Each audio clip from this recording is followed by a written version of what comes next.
I went to record this video, whatever the time is, 8:43 on the 15th of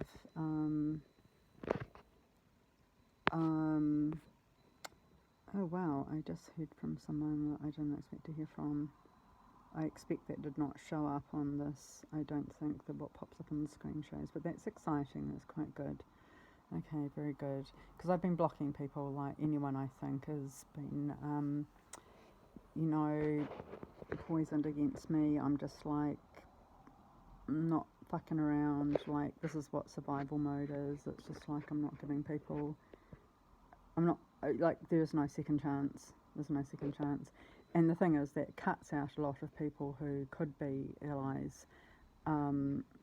But the bigger problem for me is not lack of allies, but an overabundance of very manipulative predators who are on the side of those seeking to harm me. And once again, I do not apologise for sounding paranoid to ignoramuses. This is just standard human group aggression, and if you want to satisfy yourself of the veracity of this bog standard element of human behaviour, then just Google mobbing. Now, I've been in so many arguments on like Twitter and other fucking stuff, and I've had a fucking Twitter-like argument, like with my latest legal aid criminal defence barrister, Michael Starling. It's like, I told him, I don't need this kind of abuse and gaslighting from my lawyer. I'm going to get that from prosecution. But I realised what I should have said is, I don't need this level of abuse and gaslighting and fucking plum ignorance. I can get this on Twitter. Yeah, anyway, yeah, so what I do, one of the sort of logical fallacies, I think it's an informal logical fallacy, is shifting the burden of proof. It's just like, oh, you don't believe me? Well, just do your research, and if you're so lazy. But I'm not shifting the burden of proof. It's just that no one will listen to proof, and that's not I've got no interest in persuading people of the truth. I've just got interest in speaking to people who are already receptive to what I'm saying, and I'm just here to lay down a record. Now, I am so brain damaged, and I'm not saying it's not reversible, but I'm not saying it is either, that I was in such a frustration for about 5 minutes because I kept opening my photos and then YouTube in succession, going, why can't I record a video? And I have to say that the last app I opened in succession was YouTube, and I did miss, to do this, to make this recording, I did actually sacrifice watching a doctor's reaction to the smoothest extraction of a splinter he'd ever seen. So I just want you guys to, you guys, my heart and my soul, my love and my joy, my heart, my sun and my moon, my fucking, oh my god, brothers from a different mother, fuck all of you, and that's it. Anyway, I may or may not be sober. I would rather leave that as a mystery for, I don't know, the new fucking really bad Twilight Zone that, what's his name, is directing and producing.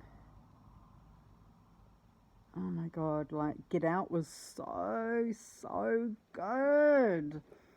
And then, was that Us? Was so fucking bad. And I tried to watch his Twilight Zone, and it was like, oh buddy, you've just sucked all the fucking magic out of it. What's his name? Can't remember his name. Jordan Jordan Peele. Yeah. Oh my god, like Get Out was so good.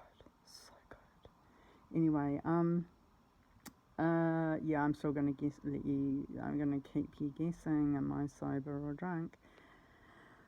Anyway, so here's like part whatever in the Jules, the Senior Sergeant Jules trespass saga, and when I tried to guess Deb Bowles' email address, I got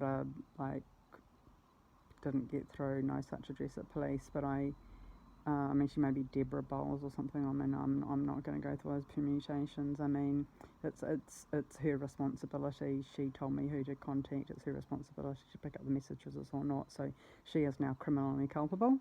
But in my video yesterday, one of my videos yesterday, because I've just been trying in bits and pieces to put it all together, I did say that there was this Senior Sergeant Julie FIFIELD who had written this message threatening to break several criminal laws.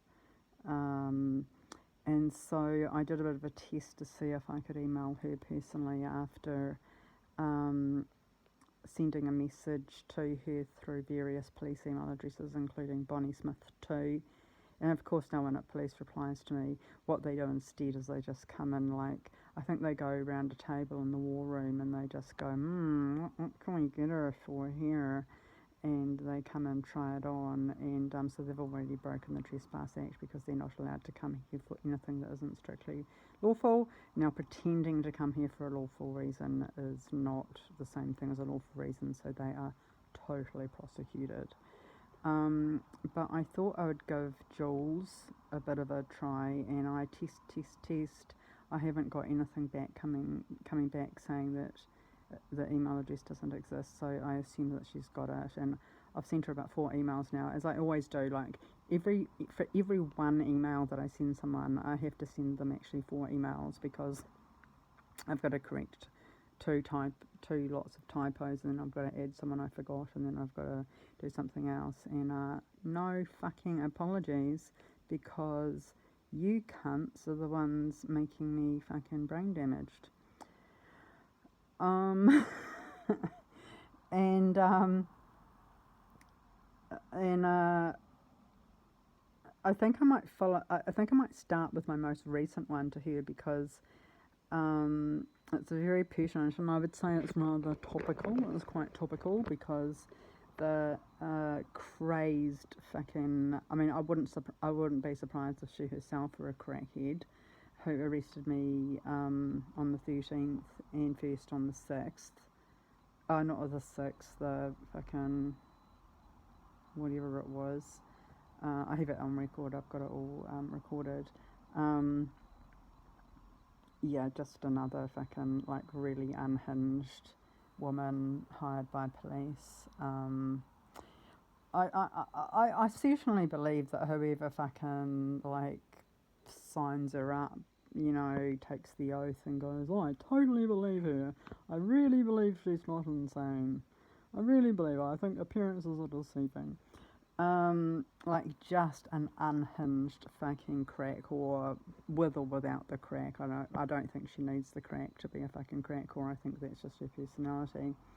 And because police purported that I had threatened Lauren with putting her head on a pike, and I will fucking quote the email in which I said that to police. But later, I'll do it later, and I'm not going to do it a lot at the moment, because I think since my case review hearing, which I barely understand in the first place, has been put back from the 18th, which was going to be next week, so, a chance for the fucking, kindergarten level harassment from police, a chance for that to just be deadheaded, like a circuit breaker by either the court registrar or a judge, depending on, I mean, I don't understand which one, or somehow someone will make a fucking shitty decision about which one will do the case review.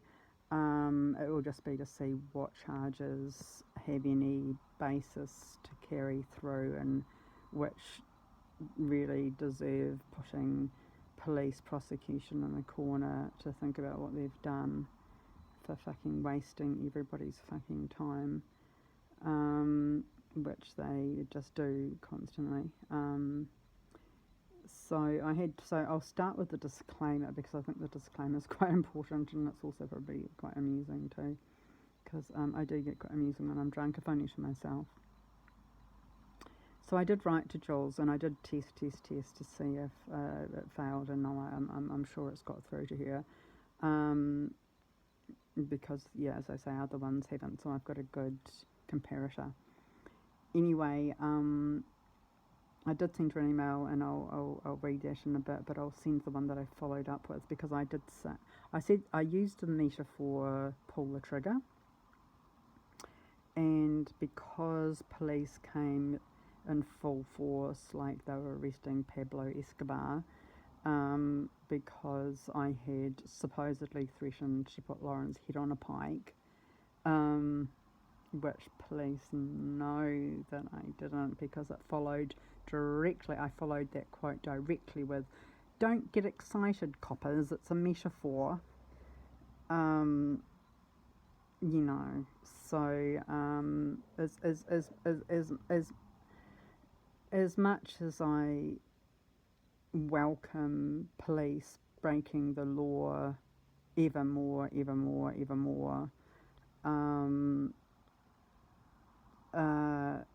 you know, and the extra time frame that courts have given me to prove police just totally blatantly criminally offending me like no fucking gang would, I'm really would just rather not be arrested again and criminally abused in the cells again, because you know, those fucking cunts, they are just going to disappear me next time, I think. Anyway, but what I am very sure of is I'm not going to do this ADHD thing where I just go, "Hello, who is it?" And they go, "It's the police." And I'm like, "Yes, what is your business here, please?" Because it's either a welfare check or an arrest, and you can't fucking tell the difference until you've either got someone standing inside and telling you you're insane, or someone's like violently got your face against the wall with handcuffs. It's very they're very you know, it's one of those, they should put it in the Dominion Herald, tell the difference between these two pictures. One's a welfare check and one's an arrest for a criminal offence. You know, see if you can spot the difference, because I often can't. So the next time one of those fucking cunts turns up,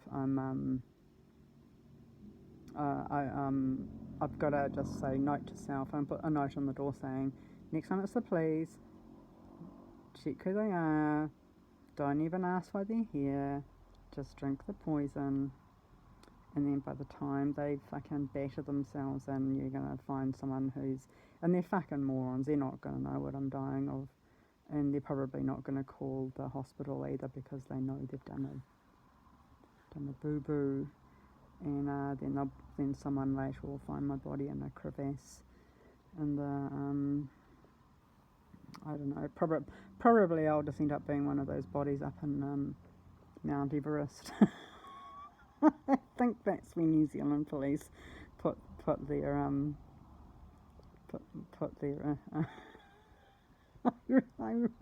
honestly, seriously, I think people should do a bit of an OAA and just see where police tend to take their holidays. Like, I'm sure it's Mount Everest, and I'm sure that I don't think those were motivated you know, mountaineers. I think those are just police victims who got a little bit too close to the media.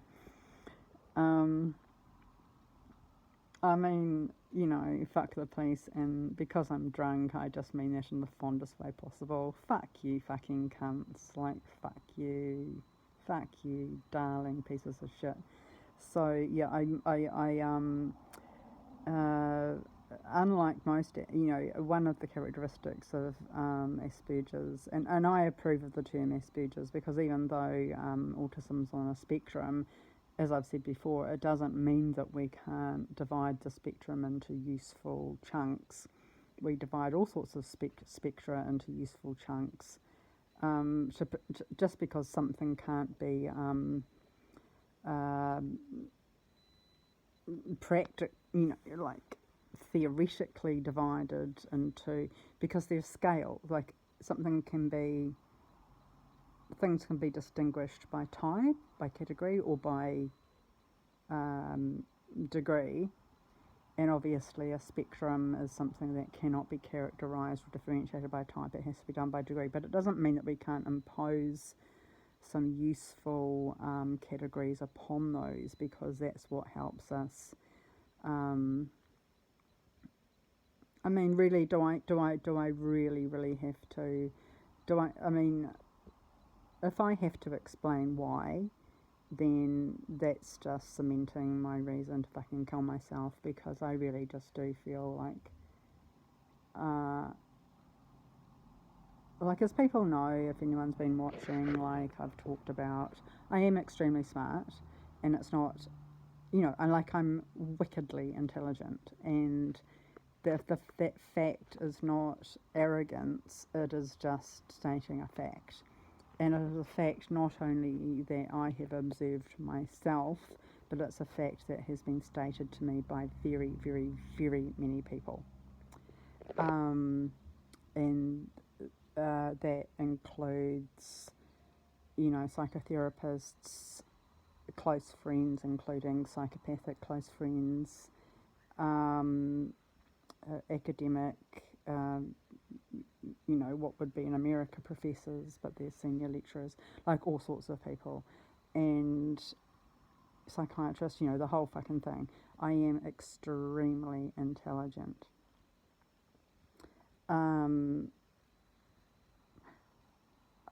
I feel entitled to feel a sense of pride about that. Why would I not? Why would I not? It's not modest to deny a fucking verifiable fact about oneself that happens to be good.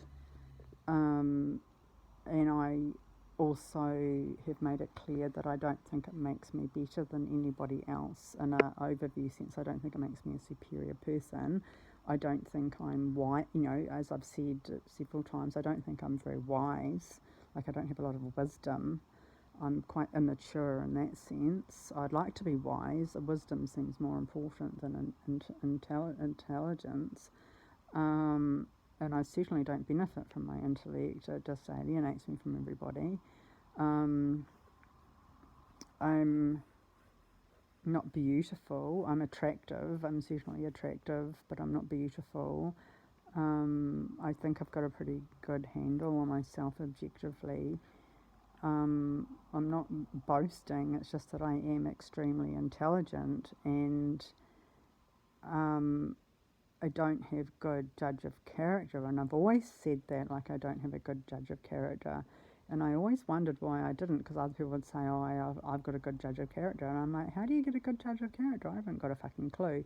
And then I realise it's, obviously, like, sort of 15, 30 years later, it's because I have, Asperger's, which is going back full circle to high functioning autism, in which I am very intelligent, but I don't have the social chops to, I don't think social intelligence is a particularly is like a distinct kind of intelligence, but it's certainly just being able to communicate with your own species, which I just can't do. And so being very intelligent is just a bane of my life, really, because people who are intelligent but less intelligent than me just assume that what I'm saying is less intelligent than it really is. And I don't know like why that is, because I'm not arrogant about it. As I've said before, like when I was like doing logic, which is calculus and stuff, maths, like algebra, I couldn't do it. Like I couldn't do it. I got 12% in school C in maths, and 17% in science in school C. And like I'm not good at maths, like and so logic being not critical thinking but fucking mathematical, it's like linear algebra, with all the like, I mean, it makes a lot of sense that you would put brackets around things and those become kind of like noun phrases or verb phrases. That's basically what they are. So it's not like grammar, it is grammar. It's a particular grammar, and it's a grammar that should be understandable in principle to anybody who's good at English. Grammar, if they can't do logic grammar, they can at least appreciate how superior logic grammar is to English grammar, because logic is maths, and maths is a pure language, whereas English is a natural language, and it's a total fucktard of a fucking language to express anything logically. Where was I? So I just had to realise that when I use metaphors and similes and analogies and that kind of thing, just sort of not idioms. I think I get idiom wrong. I think an idiom is something quite different. But whatever, just like a manner of speaking. It's like I think I'm quite good as an SB for grasping, those kinds of abstract language, the use of abstract language, which has cultural applications and should be culturally understood. I think I'm very good at those kinds of things, unlike a second language speaker who takes them literally. And why wouldn't they? Because they literally mean something quite different. If you're learning a language like see you later in New Zealand means goodbye. It doesn't mean see you later. It's got no intention or expectation of seeing you again. I mean, seriously, like, if we still did executions in New Zealand, the executioner would go, see you later, and then fucking chop your head off, like, see you later it can almost be like adieu. I mean, that's pretty much what it is. So I'm like, oh my God, so I got arrested the day before yesterday, because I had said head on a pike, and then they're saying I threatened to put Lauren's head on a pike, but I hadn't. It was a fucking metaphor, and I said literally after it in brackets, literally just after it, don't get excited, coppers, it's just a metaphor.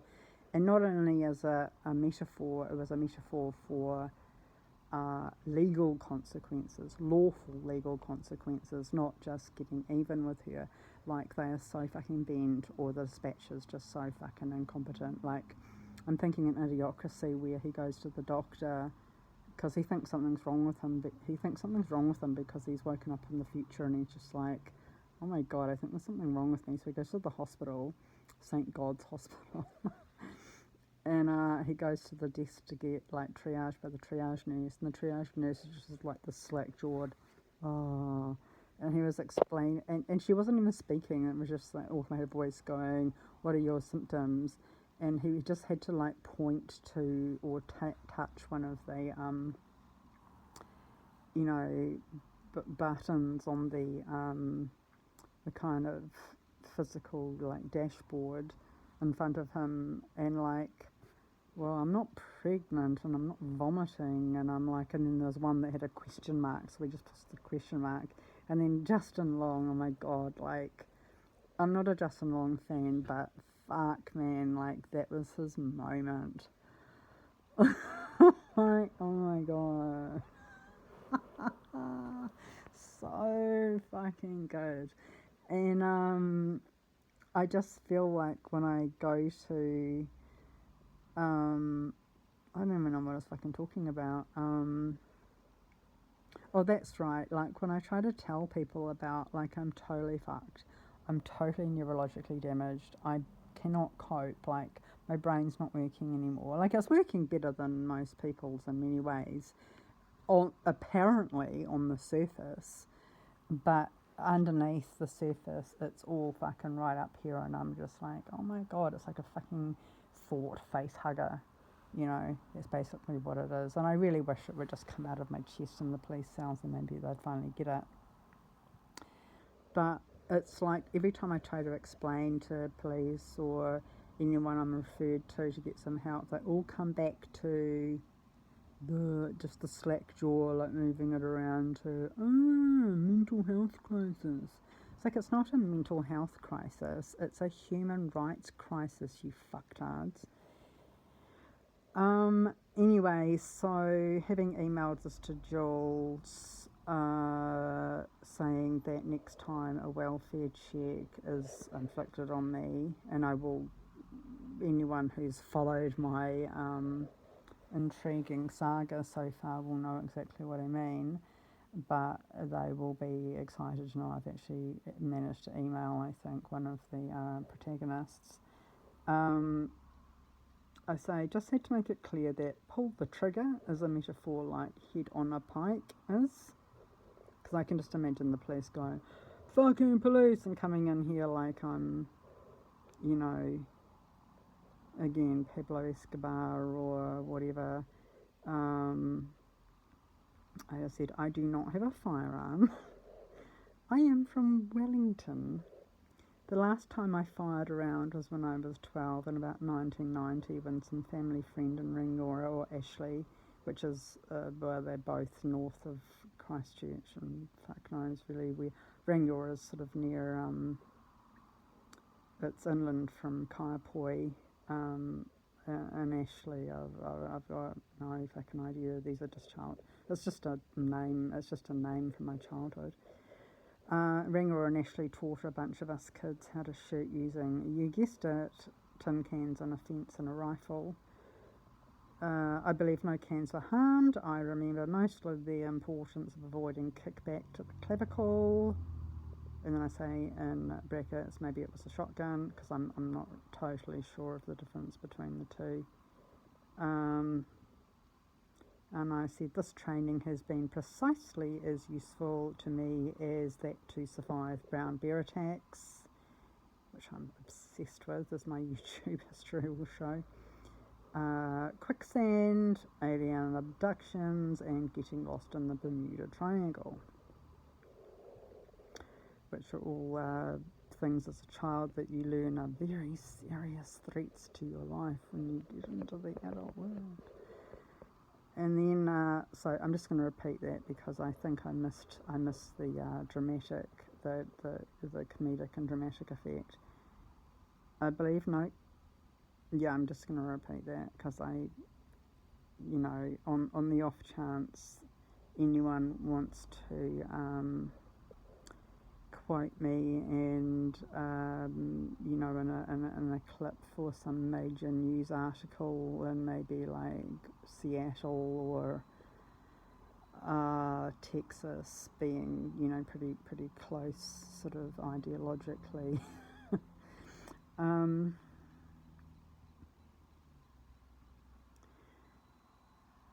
Just had to make it clear that pull the trigger is a metaphor like head on a pike is. I do not have a firearm. I am from Wellington. The last time I fired a round was when I was 12 in about 1990, when some family friend in Ringora actually taught a bunch of us kids how to shoot using, you guessed it, tin cans on a fence and a rifle.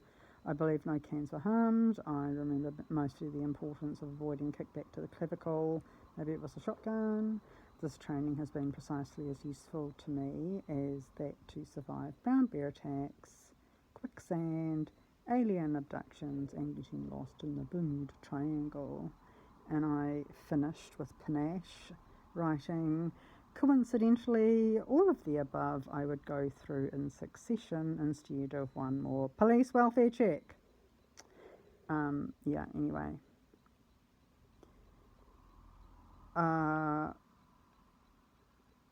Now, for the most devoted fucking forensics investigator, if I've got any goal in life, it's just to fucking kill by tedium any police prosecutor who's trying to find a little foot in the door to somehow get me in the pen. So I first wrote to Jules, I believe, Julie FIFIELD, Senior Sergeant, sorry.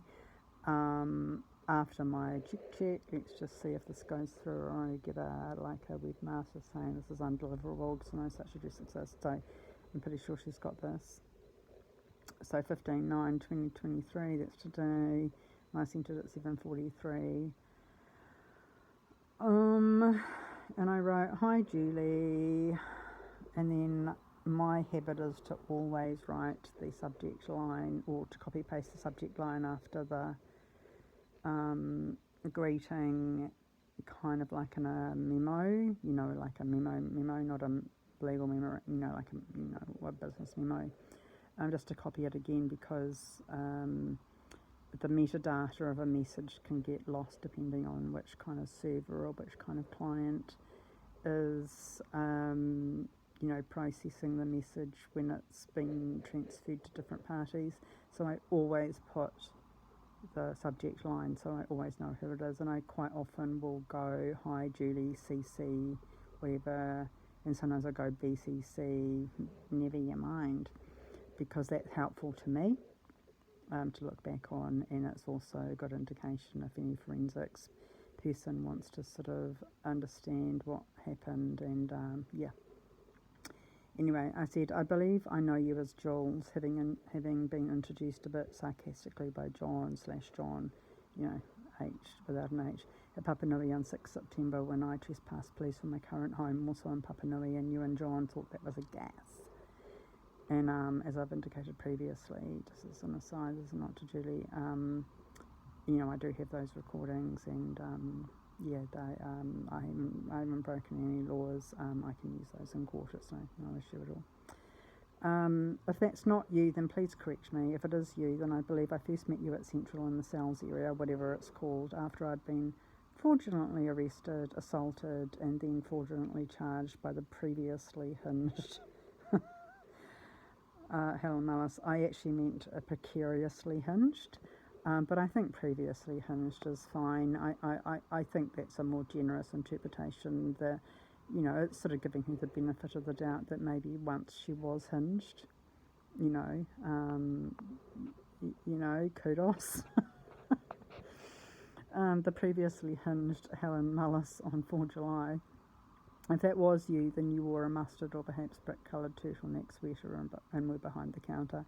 I don't know what your character is generally, and I give you the benefit of the doubt that you have been improperly trained to recognise a traumatised victim in fight or flight mode, a temporarily neurological, and I put that in star brackets, which seems to be a kind of like a Zoomer thing to do, to emphasise something.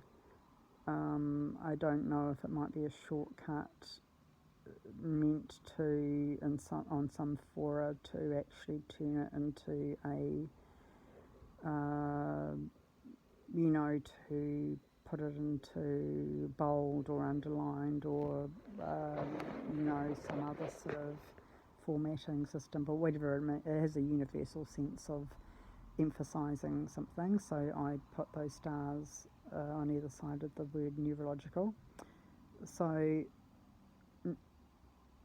I'll give you the benefit of the doubt that you've been improperly trained to recognise a traumatised victim in fight or flight mode, a temporary neurological state that all humans, caps, move into when threatened, especially when they have PTSD from long-term abuse trauma, whether or not guilty.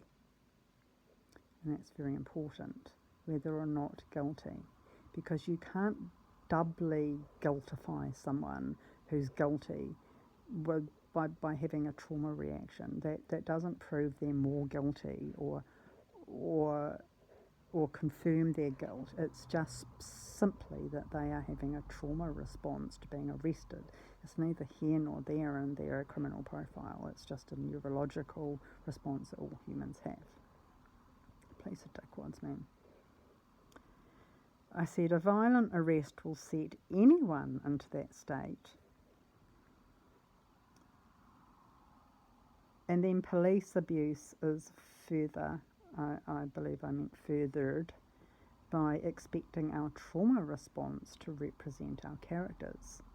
And then I deliberately put this in a new line by itself and standing alone as its own paragraph, which I was taught not to do in my, my technical writing and academic writing training, but was taught in my creative writing training is very, is totally kosher. So, I'm not a big fan of creative writing, but I did okay after arguing at length with my lecturer and tutor to the detriment of the rest of the class about, one of the silliest things about, the thing is, when you're dealing with Aspies, you've got to stop thinking of them as being difficult and pedantic and just realise that we actually really just do trust that what you say is what you mean. And if what you say is imprecise and leaves much to be translated, we don't know the rules with which to translate. We don't have a book to say, we're not reading like glyphs and translating it from what's been documented by historians. Like, we don't know what you mean. And one of the coolest, I did okay with haiku. I hate poetry. I despise poetry. I think it's, I don't think there's any poem that I have any fucking respect for. Dylan Thomas did okay. I'll let Dylan Thomas pass a couple of times, but generally the only poetry I'll tolerate is a haiku, and that's because it is probably mathematically pleasing structure, and rather than just this. I hate starting, and I hate this fucking poncy, fucking cunty, let's start a new line or even a new paragraph in the same fucking theme. Like, just stop being a fucking ponce. And the fact of the matter is, nobody likes poetry. It's like the emperor in his new clothes. Nobody likes poetry. Nobody does. Nobody likes poetry.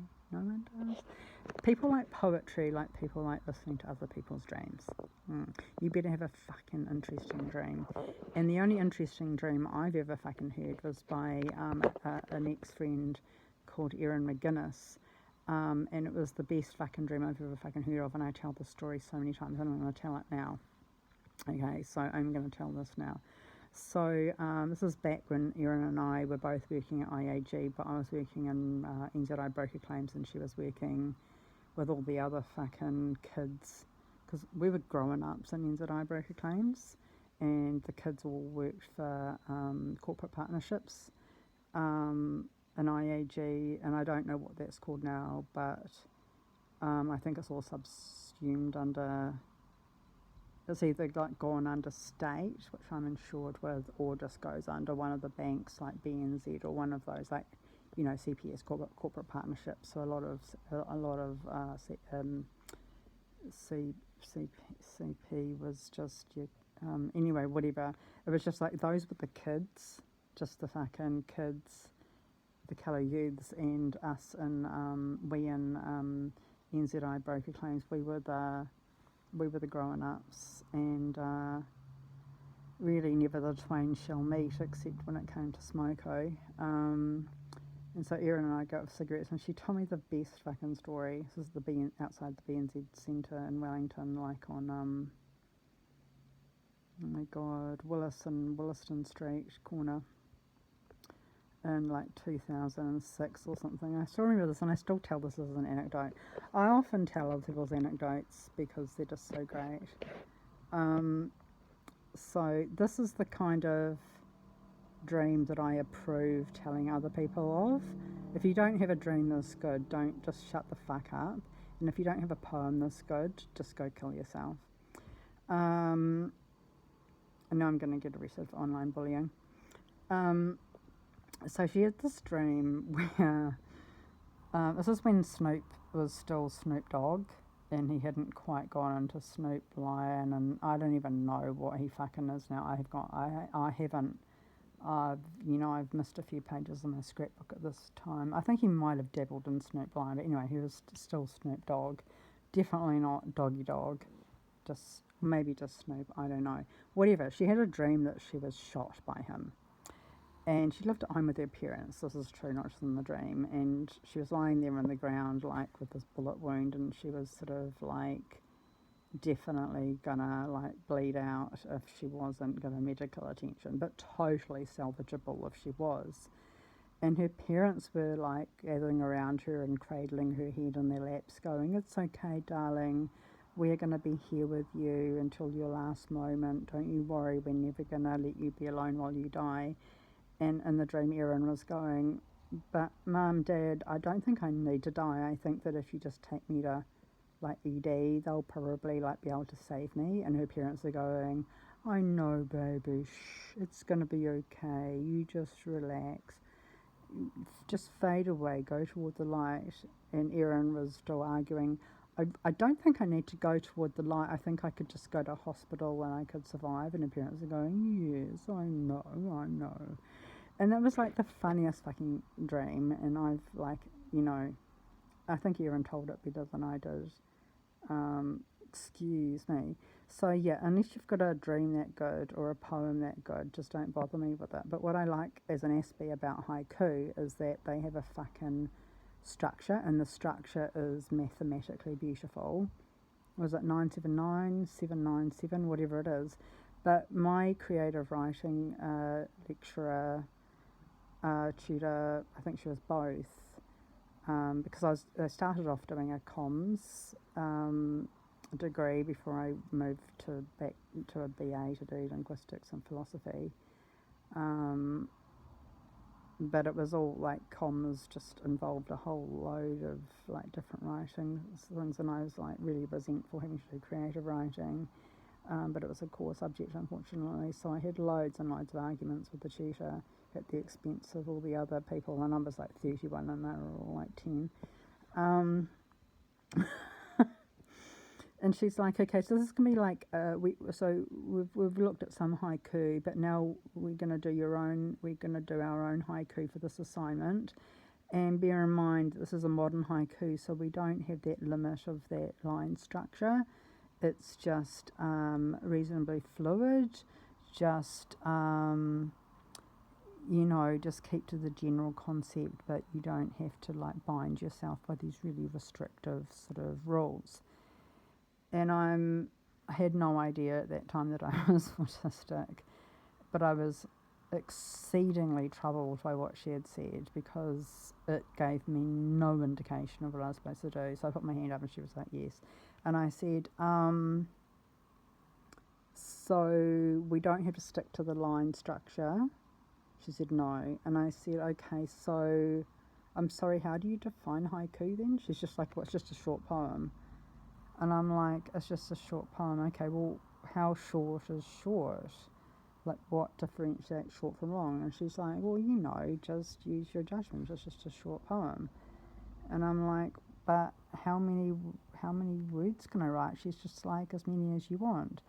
And then I wasn't being facetious. I was just trying to, like, I was doing a argumentum ad absurdum, and I said, "Okay, so I can write a page-long haiku?" And she's like, "No, that's far too long." And I'm like, "Yeah, see what I mean? Like, can you fucking tell me how long my haiku should be?" And she just thought I was being really difficult, and it's just like, for fuck's sake, a haiku, you cannot just tell someone a haiku is a short poem. That actually defeats the purpose of a haiku. And if you're going to do a modern haiku in which it's just a short poem, then you have to make a fucking definition. Haiku are designed by Japanese, and Japanese don't fuck around with fucking letting you interpret it. You fucking follow the rules or fucking get beaten to death by the teacher in the classroom, which is far preferable to me than fucking trying to learn what a modern haiku is. So there we go. I'm sure that was an aid of something. So I said, I'm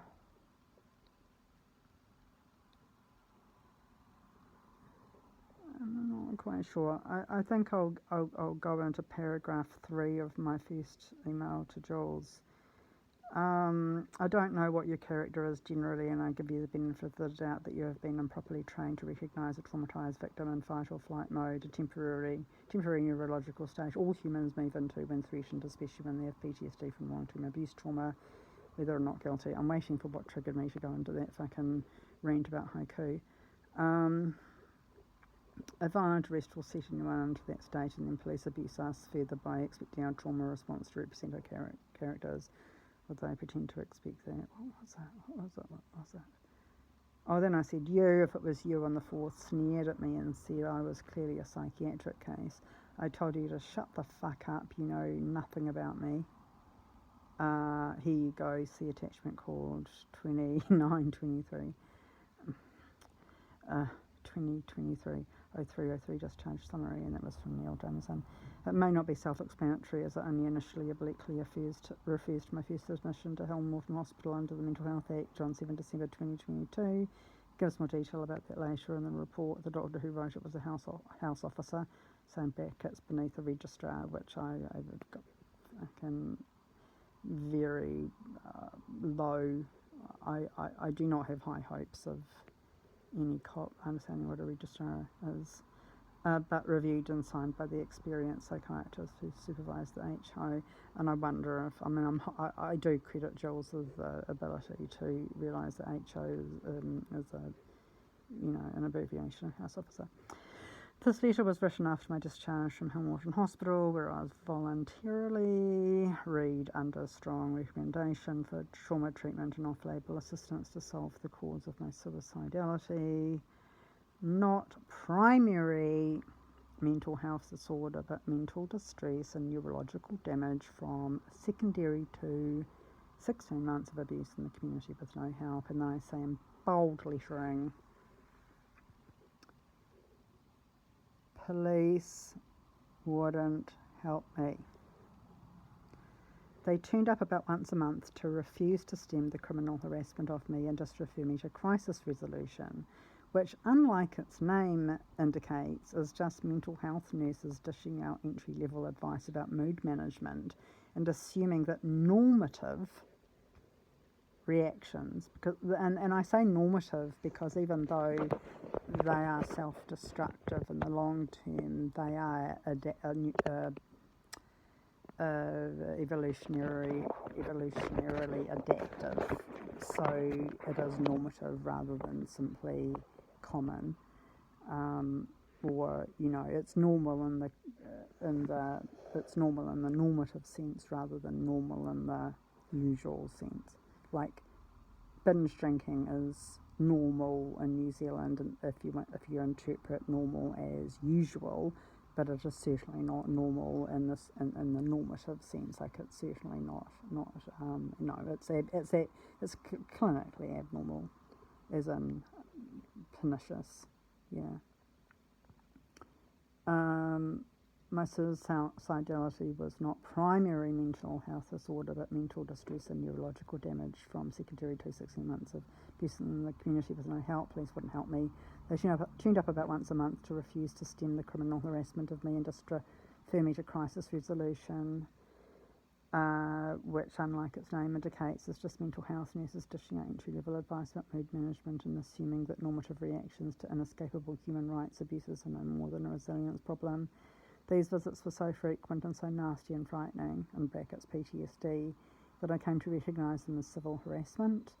And I've probably gone on enough on my channel about civil harassment, but just to say again, so harassment is harassment under the Harassment Act, and harassment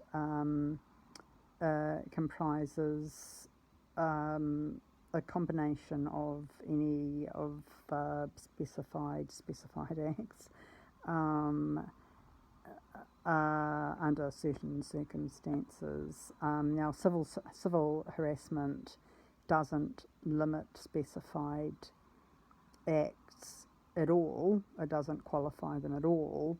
However, if someone wants to seek a restraining order, because that's what you do with civil harassment, you seek a restraining order against somebody, and unless that person puts up a good defence for their specified acts against the person, then the restraining order will be put in place, and that person cannot contact the recipient again, or if they do contact them, then that becomes a criminal act.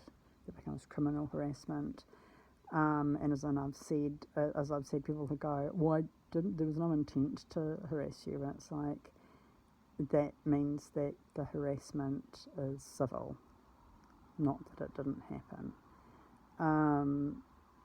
And I think I suspect in practice it's a little bit generous in that it does probably give people a bit of leeway to say, "I really thought I was helping," like with my horrible family, primarily the ones in Rangiora that my mum got to come and harass me. Now, my uncle and my aunt being arrogant, I wouldn't call either of them narcissists, but I would say that anyone would say they have narcissistic traits, just simply not respecting their adult niece in her 40s when she says, "I have PTSD, I do not want you turning up banging on my door and I'm not expecting you. If I don't answer my phone, it means that I don't want to talk to anybody. It is not an invitation for you to come up to my door. If I don't want to talk to you over the phone, I certainly don't want to answer my door to you. When you knock on my door, I jump out of my skin and I can't control my blood pressure." And of course they just contradicted me, and that's when I got really angry, and that's when they were fixing to get me a section to Hill Morton, and eventually they did. So yeah, I would call that criminal harassment. And I mean, I have a whole waiting list of people to prosecute, and whether or not I end up doing that or not, I might just end up killing myself. Certainly those people need to be prosecuted, because they need to know that just because you didn't intend your harassment to have that effect on somebody, you knew that that's what was happening to that person, because they told you that, and they had every right as an adult to tell you to step off, and you didn't. So the criminal section of the Harassment Act isn't, I mean, generally speaking, and this is a really gross oversimplification, generally the distinction, as I've said, between criminal and civil offences is intent. But with the Harassment Act, and which isn't under, even though there's a criminal section of the Harassment Act, it isn't mentioned specifically under the Harassment Act, but it is mentioned under other words in the Harassment Act, so it's still a criminal offence. It means that you needn't have the intent to harm someone with your specified actions against them, but all you need to know for it to be criminal is for you to know that they do not want it. And the fact that my uncle, who was the main active perpetrator, there were other perpetrators, but he was the main active perpetrator of this, that he was so insulting and aggressive about my ever stronger worded "stay the fuck away from me, do not come into my house, do not bash on my door, this is abuse. And he was just like, I do not accept this as abuse, that's very offensive. And, you know, he was just being a real mean girl, basically. And the fact that he knew how vehemently opposed I was to what he was doing to me, the fact that he thought better, he thought he knew what I needed better than I knew what I needed, does not excuse him at all from criminal culpability, because it's people like those who do tend to be the crazed stalkers. And one of the other primary abusers was my cousin, and really unfortunately it was on my father's side, and I had experienced him as an ally against my mother's side, but he was every bit as bad, so he was also criminally culpable, ended up aiding and abetting my mother's side, because I got the pip with him for interfering, committing a criminal act by interfering in an act of disputes tribunal proceeding. And it's just like, you know, as an anti-feminist, and I am a vehement anti-feminist, and I jokingly call myself a rabid anti-feminist. It's not that I'm not a men's rights activist. I'm not. I would be in some cases if I had the time to spare to that, but it's a very big topic to explore, and I haven't had the opportunity to devote myself to the research there. I know that a lot of men are abusers. I'm not an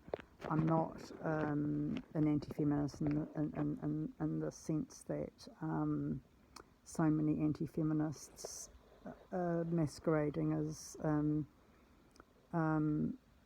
misogynists, you do, because there are a lot of female misogynists who jump on the men's rights activism platform. I'm not one of those. I'm pretty cautious about judgment, but what I'm anti-feminist for is the political, structural, God, I sound like such a lefty activist, but I'm a righty activist when I can afford to be, which I can't at the moment. But there is structural, systemic, God, I hate these words, but it's so true, discrimination against men. It's not to say that there aren't loads of powerful men, and it's not to say that there aren't loads of abusive men. And that's what and that acknowledgement and that understanding is what differentiates me probably from a lot of anti-feminist women, because I will not divide men into good and evil. Well, I won't divide the sexes into men good, women evil. And unfortunately, there are a lot more people who demonise men and, you know, saint women than there are the other way around, like feminists think. So men do not have any systemic, like, political advantages. They don't. They appear to, if you look only, you know, if you invoke the survivorship bias, which is a logical or statistical fallacy where you ignore all the homeless men or the men who kill themselves. You know, you look up, you're cherry picking only the successes that men have and not the failures. You're seeing men as a monolith, and you're not seeing the ones that are just shit on the shoe. And that's my big complaint about feminists, is that they don't even notice the men who are the beggars and the homeless men and the ones who kill themselves because they can't see their kids. You know, they don't even see those. So that's why I'm an anti-feminist. But what I certainly do not deny that that sexism is enacted in the male population, as it is in the female population, and I certainly do believe that a lot of boomer men are very sexist, and I discovered that with my uncles, my mum's three brothers where they were all just mansplaining, and I mean mansplaining as gender neutral, but they were mansplaining the fuck out of my life to me and talking absolute fucking cod shit about things that they had no business fucking talking about. My knowledge is so superior to theirs, and I'm a layperson in many of it, but like one of them's an engineer, one of them's retired like zoologist from land care research, one of them's a building surveyor, and they're all specialists and quite highly paid specialists. Well, you know, the one from England is retired now, but he still, you know, was a retained consultant for some years. Like, just shut the fuck up about things that I know about, which was at the time the Residential Tenancies Act, and then about my own fucking mental health, you fucking cunt heads.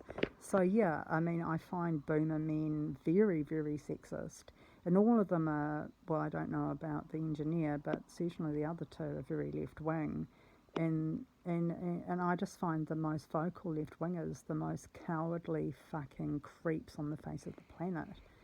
And so yeah, I had to isolate myself from these horrible fucking people who won't listen. They'll just fucking mansplain my life to me. Now plenty of women mansplain my life to me, but in this case it was men. And when women mansplain my life to me, they mansplain my life to me because of a perceived class difference or intellect difference. But when the men do it, I know. I'm like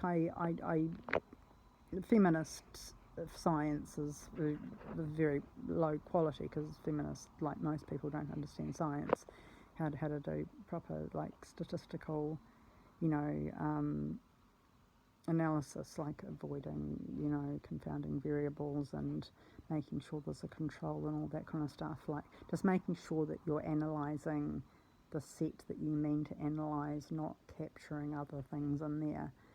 They just don't know if I can think about it, but I know enough science to know that scientific evidence to know that men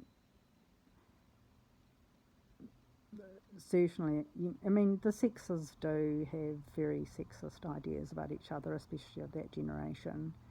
And I'm not saying, you know, obviously as an anti-feminist, I'm not endorsing the idea that sexism is just done by men, but for me, the sexism was done just to me, and I knew that if I'd had a male partner or something like that, they wouldn't do that to me. They would probably direct their correspondence to my partner or whatever. I'm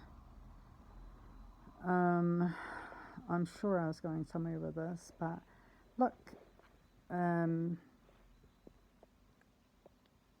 this is my chance to get everything down. So,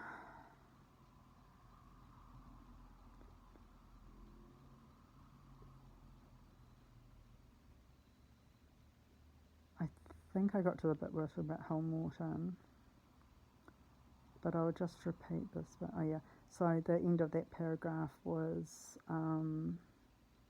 unlike its name indicates, crisis resolution is just mental health nurses dishing out entry-level advice about mood management and assuming that normative reactions to inescapable human rights abuses are no more than a resilience problem. I said these visits were so frequent and so nasty and frightening PTSD that I came to recognise them as civil harassment. Yeah, so that's when I got into it about the family, because I was getting this from police and from mental health services and from my family, and it was driving me to suicide. It really was, because I just couldn't escape it. Like, I was desperate to fucking have some time out from frightening intrusions, and no one would let me be. So then I became suicidal, and then they were like, oh, Caitlin's crazy. And it's like, no, Caitlin needs time to recover from her PTSD without every man and his dog bashing on her door. Okay. One police unit was so lovely, and the senior of the two in the unit so kind and so understanding of my real predicament that he knew it wasn't a problem with my mental health. and he was the guy who was saying, yeah, he knew about property management companies and how, yeah, like he totally got it. Like, I don't know how he got it, but I suspect he's probably been in that situation himself. He would have been quite a bit younger than me, I expect. He was very tall, very good looking, and very gentle and just nice person. And he just shows that police can be assertive without being aggressive, which is really nice. Like, yeah, and he listened, and I think basically his limitations and what he could do for me was simply in that he was deployed to do a welfare check, but real welfare checks are to see if someone's okay, if someone's hurting you, and if they're hurting you, what can we do to help you? Do you need help going to make a criminal complaint? Do you need whatever? But these days, police are just trained to repeat the mantra, mental health, mental health. So I don't think it was his fault. I think police have a strategy, and I think that's to deal with all abuse victims as nuisances who are too demanding on the criminal justice system. We're complicated. We represent complicated problems, especially when they are taking bribes. I know for a fucking fact, and I've got fucking proof, taking bribes from big corporations, which I didn't believe to start with, but I can't. You'd have to be a fucking blithering idiot to well, you'd have to be at the prize debater on a college debating team to deny it. Police units individually purport that to find me alive is to find me safe, but Police New Zealand knows that suicide is my last ditch back pocket escape from danger. Jules, I'll stop here for a moment and link in these videos from YouTube in which I mention you. I believe I mentioned you in 3, but the turtleneck 4 to 5 July one might be harder to find. I'll add to YouTube links. And I want you to have no plausible reason to escape my reply to your message yesterday. I passed it on through CJSU, ISU and Bonnie Smith, and that's Bonnie Smith too at police.gov.New Zealand. ISU is, I think, Canterbury.police, whatever, and CJSU, I think, is Christchurch.gov.whatever. So you don't have to reply, but I'm giving you the opportunity to, because if you are determined to harass me despite my lawful trespass act, I will do one or both of these things. 1, prosecute you for the crime specified in emails of the above, and those are emails in which I specified each of the crimes that I could, quickly locate from my memory, which were basically conspiring to commit a crime and to bother and disturb someone in a dwelling house and that kind of thing, which are all of the above are true. To kill myself when the next police unit knocks on my door. I won't even ask their business this time. I'm just going to pull the trigger, and that's why I came up with the thing like, fuck man, like they deliberately misinterpreted the head on the pike metaphor to like fucking raid me like I was like trading in fucking child sex slaves, because I had written, oh my god. So it's not that I think anyone's genuinely going to think that I have a gun, like, but it certainly gave me, I'm just not in the mood to be arrested again right now, like I'm just not.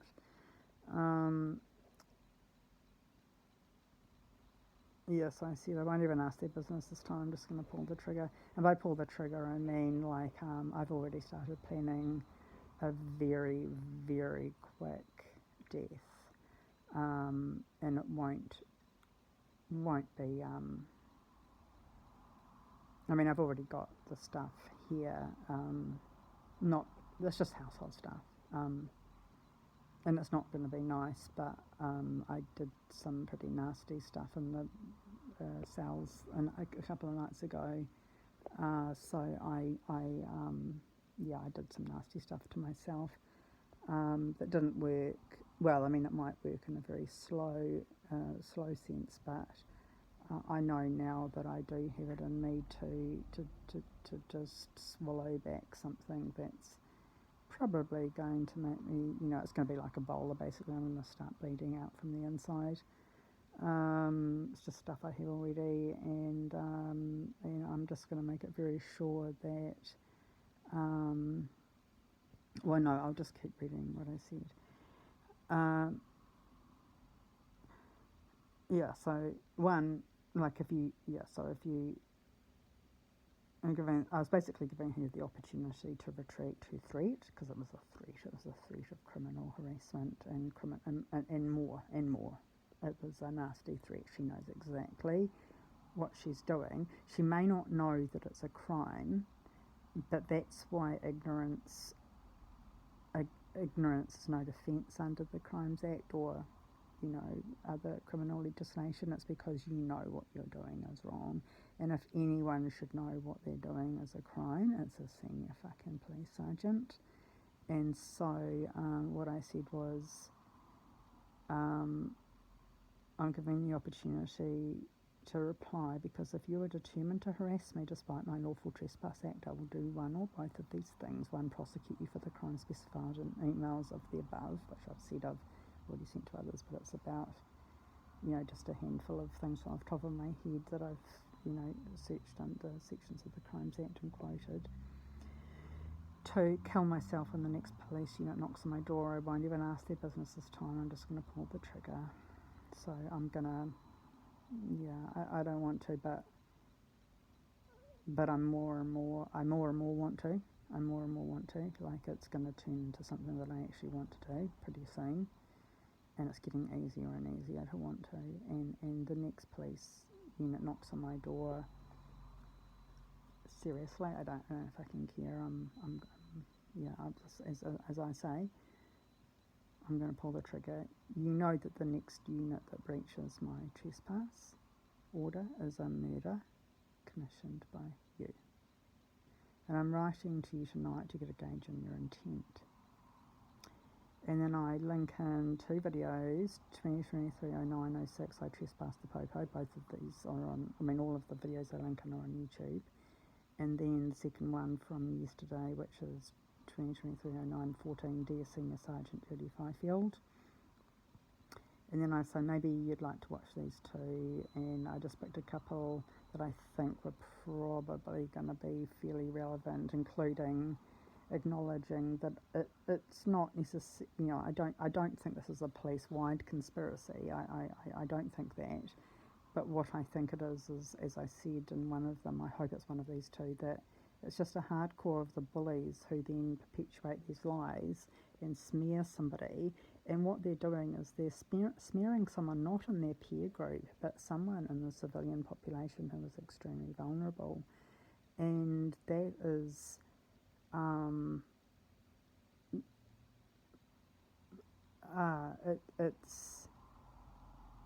it's just satanic, and I don't mean satanic as in like Satan worship, which is actually just basically libertarianism. I mean,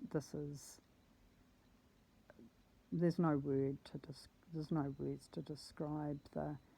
I mean, humans, I believe 20% of humans are pretty much evil, and I believe police make up quite a large number of that. I think evil people are concentrated in police and other powerful agencies. Yeah. So I said maybe you'd like to watch these two, 2023-09-15. More recollections from the arrest and cells, and then 2023-09-14, a bit more about the corrupt arrest, etc. So there's that order. And then I said welfare checks are criminal harassment. I said I'm going to follow up with the reasons that fake welfare checks are now criminal abuse, and if your threat of more is retracted, I think I mean isn't retracted, and I'm sure she can use her. Surely she can use her brain. If your threat of more isn't retracted, then I'll file charging documents at High Court under various sections of the Crimes Act as communicated to you the best of my ability to other police email addresses. And then read the next welfare check. The next welfare check may cost me my temporary home and then my life. Because you can't stay in emergency housing as a threat or a credible threat to other residents. It's just not cool. And I've already spoken to the manager, and she said I've talked to my partner, who's her business partner as well, and he says, oh, we're really happy for you to stay, as long as there are no complaints from other residents. And it's like, well, I've just got an axe hanging above my head, and it's all about police. And I think police are going to, I'm going to give police this information because I'm posting this video, and police will have the information. And I believe what police are going to do is, right, Caitlin's given us the key to her well-being, and we are going to use that key to take her well-being away from her. We're going to make her homeless, and then she will kill herself.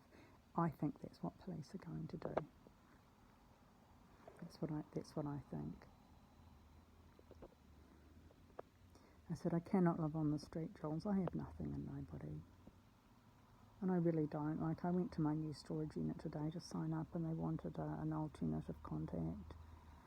And all I could think of was, I couldn't think of anybody, and all I could think of was the motel manager in this emergency accommodation. I just gave her name and address. And they said, oh, it doesn't have to be in Wellington. And I said, I've got nobody. And they were like, kind of poised to give some other examples of people. I just said, I'm in a really difficult situation. And I think they both just like suddenly got it. Like, they're dealing with someone who's got nobody.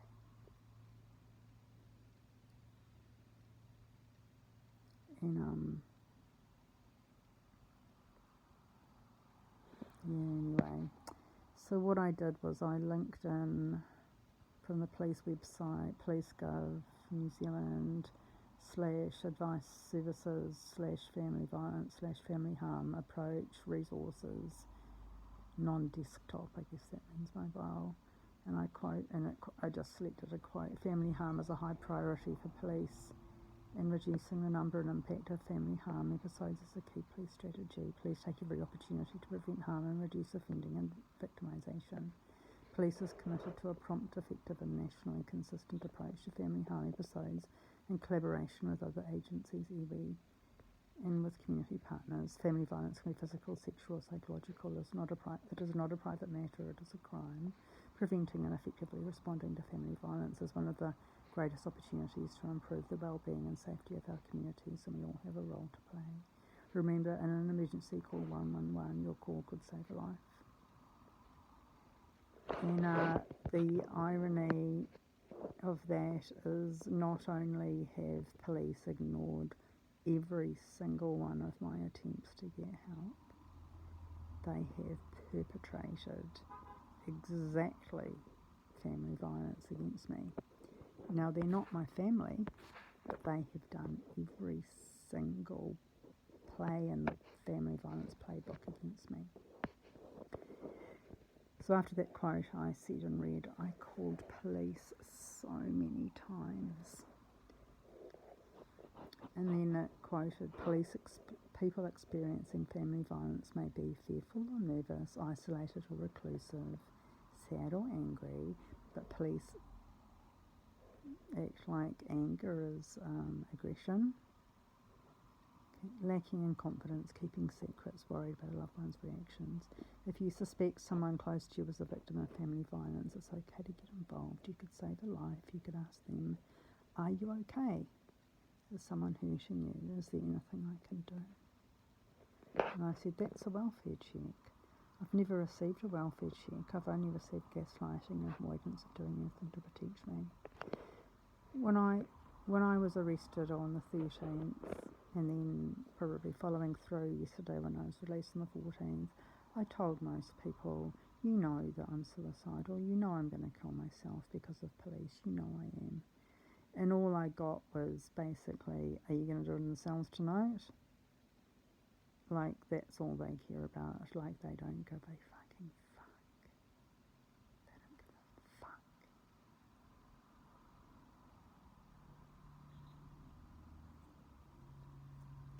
And then with Jules on my exit, my very unpleasant exit from a woman who knows from last time I'm going to end my life because of police themselves.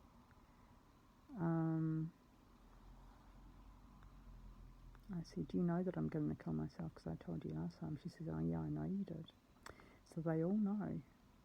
And then Jules comes back and says, and she gives me a note from Jules that says, tell Caitlin on her release if she puts anything on social media or texts anybody about, harming herself or committing suicide, that she is going to get a police welfare check.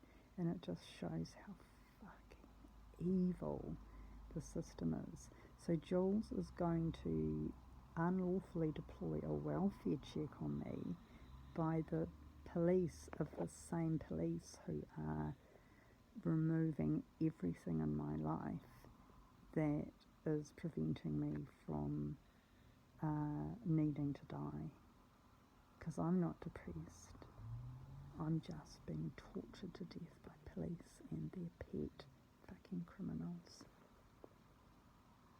And Jules is going to send a police unit here to do a welfare check on me, knowing that it's not a welfare check, it's just harassing me. She knows that I'm going to kill myself if she sends another one, and I really am. I really am. I'm so over it.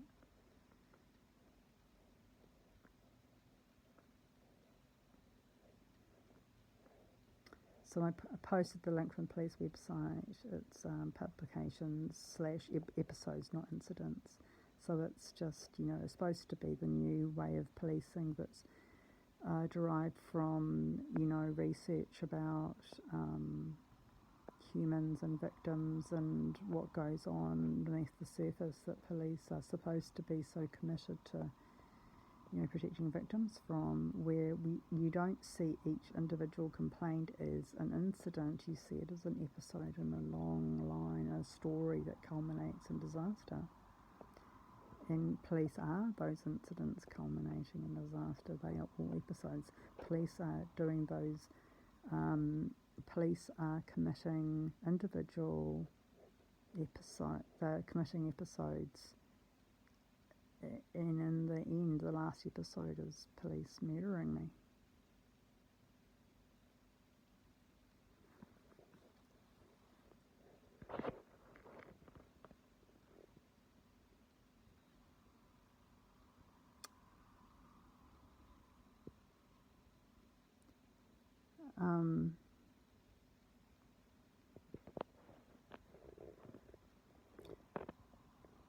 I finished saying, having chronically unmet human needs is not a mental health disorder.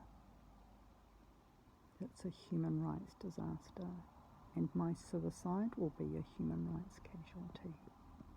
And a blessed mercy for me, Caitlin, and me, just like you are and me. I'm not depressed, I'm just trapped in torture.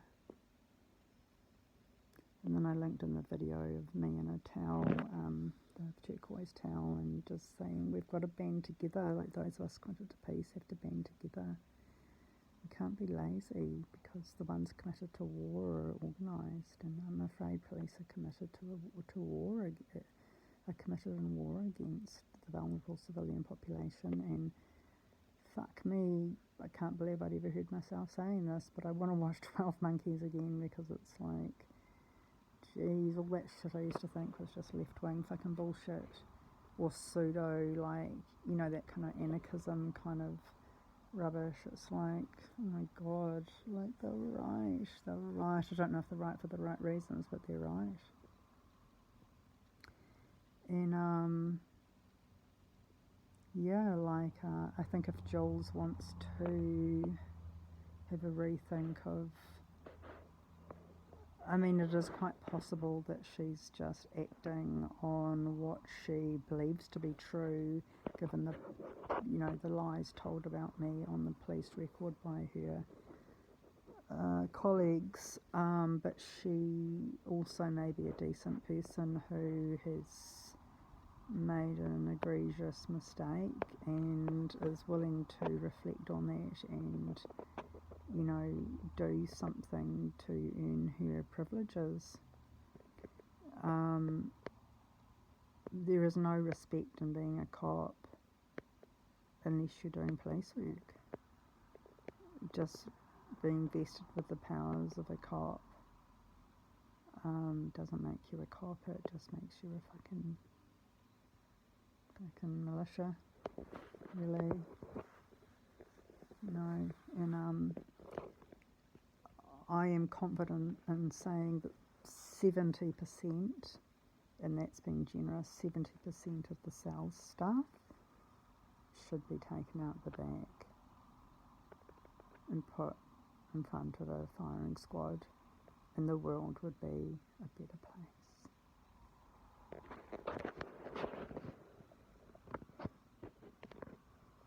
It's like,